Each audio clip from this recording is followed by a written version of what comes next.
Bueno, básicamente mi área es un poco más ya lo vieron, lo teórico, lo abstracto. Quizás corro en dirección contraria a lo jurídico en sentido estricto y eso hace que quizás yo me vaya a referir un poco a cuestiones que no sean tan de derecho positivo, de jurisprudencia, casos concretos. Para eso yo creo que con mayor propiedad y conocimiento mis compañeras de mesa lo harán por ser, según lo he escuchado, sus temas de expertise en sus trabajos de investigación de grado. Yo creo que lo primero que hay que decir o hablar y reflexionar sobre esto es los orígenes del derecho penal en general y del derecho penal internacional. Si nosotros vemos y recordamos el querido tratado o manual, los que leen la versión abreviada, como sé que lo hacemos en la Facultad de Derecho, del profesor Eugenio Raúl Zaffaroni, que estará también por acá, sabrán que el derecho penal no es otra cosa que un sistema de compuertas que contiene el poder punitivo del Estado. Y ya ahí empezamos a una primera precisión teórica y metodológica importante, y es que el ejercicio del poder punitivo es un ejercicio de soberanía, y como es soberanía está acotada a los límites espaciotemporales en los cuales el Estado ejerce soberanía, de forma tal que todo el constructo doctrinario es, decía el profesor Zaffaroni, una serie de controles que de alguna manera limitan el poder desmedido que podría tener el Estado al castigar a una persona por una conducta que considera indebida. Si nosotros hacemos una visión rápida, muy sintética y muy simplista del derecho internacional en general, pero también del derecho penal internacional, lo que nos encontramos más bien es todo lo contrario. Es un escenario donde se notaba una falta de un órgano para sancionar conductas de determinada naturaleza, de determinada particularidad y sobre todo de determinada magnitud. Porque la aparición del derecho internacional en general responde a, digámoslo así, la imposición, el enquistamiento de un paradigma de objetivismo moral que lleva, digámoslo así, a un reconocimiento de un relativismo cultural. Tenemos diversos países, diversas culturas, diversos grupos humanos, pero lo cierto es que hay un absoluto ético y hay un coto vedado, hay un núcleo fuerte de atribuciones, de valores, de principios que son intocables, casi que a lo que Durkheim le llamaba lo religioso, ¿verdad? Aquello que no se toca. Y eso que no se toca es la dignidad de la persona humana, que ha ido depurándose como concepto a través del tiempo y que empieza, de alguna manera, a cristalizar en normas como el catálogo de crímenes que se tienen en el Estatuto de Roma, por ejemplo. Eso ya nos deja a nosotros una primera, digámoslo así, contraposición en cómo nace uno lo otro.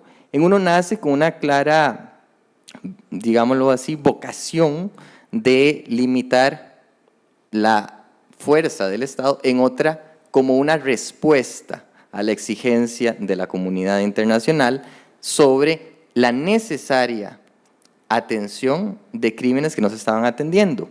También podríamos nosotros de alguna manera elucubrar con la creación de los órganos permanentes, porque la comunidad de estados cada vez que ganaba una guerra, para ello el libro La justicia de los vencedores de Solo, cada vez que se ganaba una guerra, el tribunal que se instauraba era el tribunal de los vencedores. Y por ende, aquel principio tradicional de que no se pueden crear tribunales especiales para juzgar un caso, en los casos de derechos humanos pareciera que estaba ocurriendo. Pues con todo ello se crea todo este entramado institucional que además parte de una voluntariedad, lo cual es una obviedad decirlo, y diríamos nosotros entonces qué es el derecho penal internacional, y las definiciones sobrarán, aunque la paternidad de este reparto del derecho esté por allí debatida, ¿verdad? Algunos dicen que Betham, otros dicen que von Belling, etcétera.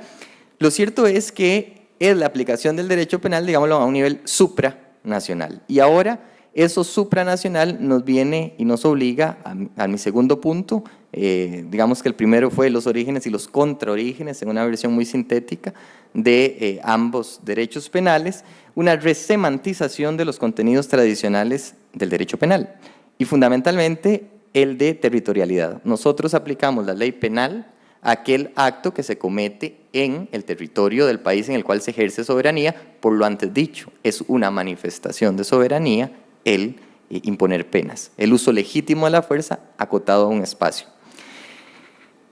Si observamos el código, al menos particular costarricense, tenemos las formas de que la ley penal aplica a si ocurre el resultado o la acción en el territorio nacional, lo cual, a decir de Castillo, no se inscribe en la teoría de la ubicuidad. No importa si es la acción o el resultado que ocurre en el país, hay, digamos, competencia para juzgar, lo que no ocurre en otros sistemas que seguirán uno u el otro. Pero ¿qué pasa con afectaciones que provienen de afuera, los ciberataques, por ejemplo, una acción que es cometida en X país, que pasa por un servidor que está en otro país y que la afectación se da en otro país, y ustedes dicen, fácil, la afectación se da en el país, punto, y ya ahí lo hacemos. Sí, el problema de eso es que después vienen algún tipo de cuestionamientos, por ejemplo, bueno, determinamos al responsable, cómo lo extraditamos, la doble incriminación, ¿qué pasa? Alguien entonces podría decir, no, lo que allí aplica es el principio de justicia universal como aplica, digamos, a la mayor parte de estas materias. Claro, pero si ustedes ven el principio de justicia universal, a lo que responde es a ese núcleo de afectaciones de la matriz axiológica intocable de la humanidad. El principio de justicia universal se sostiene en el tanto y el cuanto la conducta perseguida sea una conducta contra la humanidad, o sea, ciertos crímenes que afectan fuertemente la dignidad de las personas o de ciertos grupos humanos. Pareciera que el ataque a un banco privado desde afuera no se parece en nada o en absoluto a un genocidio. Entonces, diríamos nosotros, bueno, se nos empieza a quedar corto también el principio de justicia universal a mi modo de verlo. Recordemos que los conceptos, decía, lo rememoraba en clase hace algunas semanas con mis estudiantes, Berlin decía que lo de lo conceptual y lo de construir aparatos explicativos es un poco como la figura de la Cenicienta. A la Cenicienta había que calzarle el zapato al pie, o sea, que le quedara justo. Cuando uno construye un concepto, tiene que quedarle justo a ese pie, y ese pie es la realidad social. Entonces, si es un zapato demasiado chico, va a pasar lo de las hermanastras. Vamos a tener que forzar que le quepa ese zapato al pie, y no va a haber buenos resultados allí, no va a poder ir al baile así. Y si es demasiado grande, pues las plantillas tampoco son suficientes para llenar ese espacio. En ese sentido, a mí me parece entonces que el principio de justicia universal para el caso de ciberataques de ciertas particularidades, como podría serlo afectaciones a entidades bancarias, como podría serlo irrupciones en las bases de datos de los organismos electorales para los resultados de un evento comicial, no parecieran corresponderse con la habilitación que da el principio de justicia universal. Buscando en esa caja de herramientas teóricas que tenemos que tener todos como profesionales en derecho, aparece el que a mi gusto se aviene mejor, que es el principio real o de defensa. Y es que el principio real o de defensa tiene varias virtudes. La primera de ellas es que no requiere el principio de la doble incriminación por aquello de las extradiciones que haya que pedir. Pero además, el establecimiento de algo así de general como lo de real o de defensa, la doctrina ha sido consistente en decir que es la protección de los bienes del Estado. Y los bienes del Estado, digámoslo con Basigalupo, son aquellos que de alguna manera se relacionan con la estabilidad de ese Estado, con la moneda, con la seguridad, etcétera, dando una perspectiva de números apertus en los cuales se podría incluir, por ejemplo, ahora sí, el ataque al organismo electoral que puede generar una inestabilidad política en el resultado. Alguien de afuera. Estonia, durante la primera década del 2000, fue el primer país que incursionó con voto en línea, lo cual muy pocos países han dado ese salto.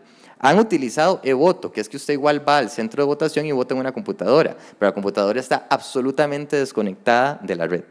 Mientras que Estonia dijo, no, lo hago desde la red porque si la persona quiere estar en su casa votando, vota, o mientras va en el metro, vota de su teléfono, etcétera. ¿Okay? La afectación que podría darse y la inestabilidad política que pudiera generar un ciberataque a la base de datos del organismo electoral sí que es cierto que pone en entredicho la estabilidad y por ende el principio real o de defensa habilitaría el poder punitivo del Estado en ese sentido. Ahora bien, otro de los aspectos fundamentales que creo yo hay que al menos pensárselo es el tradicional aforismo de que las sociedades no delinquen, ¿verdad? Que, a decir también del profesor Zaffaroni, de Castillo, pero de Roxin también, de Basigalup, de todos los clásicos del derecho penal, ¿no? El derecho penal solo persigue personas físicas, porque las demás son incapaces de acción. Y al carecer de acción, pues no hay nada más que decir.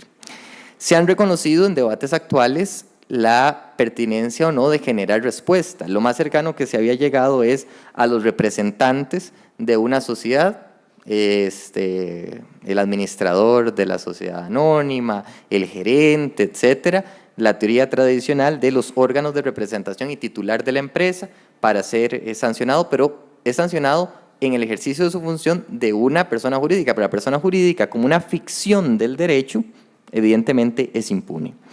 Frente a esto han existido también algunas recomendaciones, lo dice y lo recoge, lo resume Roxin, en decir, bueno, lo que podría eventualmente es pensarse han dicho, dice Roxin, han dicho algunos, lo que podría pensarse es en generar sanciones de índole de medida de seguridad, lo cual de alguna manera viaja a la doctrina nacional con Castillo, y Castillo dice, mire, sí, alguna medida de seguridad podría ser el cierre del local comercial, podría ser la inhabilitación para llevar a cabo la gestión comercial que tiene a bien, etcétera. Pensemos en el ataque reciente de hace algunos meses a algunas municipalidades que circuló en varias páginas de internet, en varios medios de comunicación, etcétera, y es que era un grupo, ¿no? Monster Cyber Thunders. ¿Y qué es eso? Son grupos de gente, es una criminalidad en grupo que le da por afectar entidades de Estado para que no presten servicios. Eso otra vez viaja al principio real de defensa y decir, mire, atenta contra un interés del Estado y entonces podríamos nosotros juzgarlos. El punto es acá preguntarse si esas categorías, el principio, que he sugerido algunas, pero podríamos problematizar toda la noche con otras. De hecho, me fascina problematizar con las personas y con los conceptos. Lo que pasa es que los conceptos suelen ser menos agresivos. Entonces, claro que prefiero los conceptos, por seguridad personal, ¿no?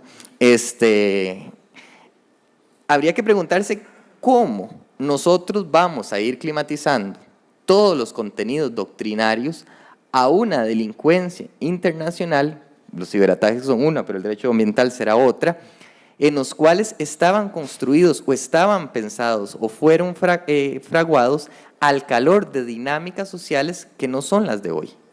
Y cómo eso se encuadra. Vean ustedes que apenas vamos resolviendo el embrollo de hacerlo con crímenes de lesa humanidad, los principios que ya se expusieron anteriormente, cómo entran en una suerte de matización tratándose del derecho internacional, por ejemplo, la posibilidad de cambiar la acusación a tan corto tiempo, y bueno, como dicen, eso es una incorrecta aplicación porque puede generar una violación al principio de defensa, etcétera. Bueno, y en el caso de los ciberataques, ¿tendría algún impacto? ¿Tendría que juzgar el Estado si el banco Los Patitos S.A. es atacado desde afuera? ¿Tendría que hacer algo el Estado? Porque, ojo, allí, ¿cuál es el interés? Distinto es que ataquen el Banco Central del país, en la Casa de Moneda, etcétera. Pero un ciberataque a Los Patitos S.A., que venga desde afuera, ¿cuál es la legitimación o el interés que nos permite a nosotros aplicar? Y quiero brevemente, antes de finalizar y darle la palabra a mis compañeras, señalar que en el año 2012 la Asamblea Legislativa hizo una incorporación de los delitos informáticos y conexos. Pero como todos somos hijos de nuestro tiempo, y la ley también, es interesante, Bismarck decía, en las leyes o a las leyes, como en las salchichas uno les va perdiendo el respeto cuando se entera cómo se hace. Entonces, Bismarck, oye, me apagaron ya el micrófono, por estar, me censuraron. Por estar en esta dinámica, uno dice, bueno, ¿Qué tuvo en la cabeza el legislador? ¿Cuál fue la fuente material de la norma que permitió dar a luz el capítulo sobre delitos informáticos y conexos? Y si ustedes lo ven, en nada estaban pensando en esa matriz de valores de dignidad ni de seguridad del Estado. Estaban, y vuelve otra vez el mismo reclamo que hace, insisto, el profesor Zaffaroni sobre la criminalización a partir de un sistema económico específico, porque si ustedes ven, por ejemplo, el artículo 236 del Código Penal que habla de la difusión de información falsa, se criminaliza, se disvalora las noticias falsas, fake news. Pero ojo qué tipo, dice, y así lo cierra el tipo objetivo, aquello capaz de distorsionar o causar perjuicio a la seguridad y estabilidad del sistema financiero o sus usuarios. Quiere decir que toda esta exacerbación social que se puede generar, y lo vimos en la recién pasada campaña electoral, de una noticia falsa contra un candidato, de la manipulación de las redes sociales, si lo queremos entender como un ciberataque o como una construcción de manipulación del electorado, está fuera del tipo penal. Porque el tipo penal está construido para el sistema financiero. Y esa es, de alguna manera, la fuente material de la norma. Entonces, pensar en el derecho penal internacional es pensar en un tema del derecho global, para decirlo con Cassese, Sabino Cassese, y ¿qué podríamos nosotros esperar a futuro? Una agencia internacional que controle esto, porque la jurisdicción de la Corte está muy definida. Y aquí pareciera que estas cosas no entrarían en esa competencia. Y si respondemos que sí, ¿qué facultades tendría? ¿Podría bajarle el switch y apagarle el dominio de donde vino el ciberataque? ¿Podría no hacerlo? Todas estas consultas, y a mí interrogantes, me fascina dejar más con preguntas que con respuestas, son las que me hago un día sí y otro también cuando uno se enfrenta a temas novedosos, y eso yo creo que es lo que nos permite mantenernos en la labor de producción más allá de lo que hacemos todos los días. De nuevo, muchísimas gracias a todos y a todas por la atención, a los organizadores. Quedo a las órdenes. Don Víctor me pasará si hay alguna pregunta para mí y yo gustoso la responderé o les responderé con otra pregunta, pero sabrán de mí, eso de seguro. Y sin más, y espero que en el tiempo otorgado les doy las buenas noches.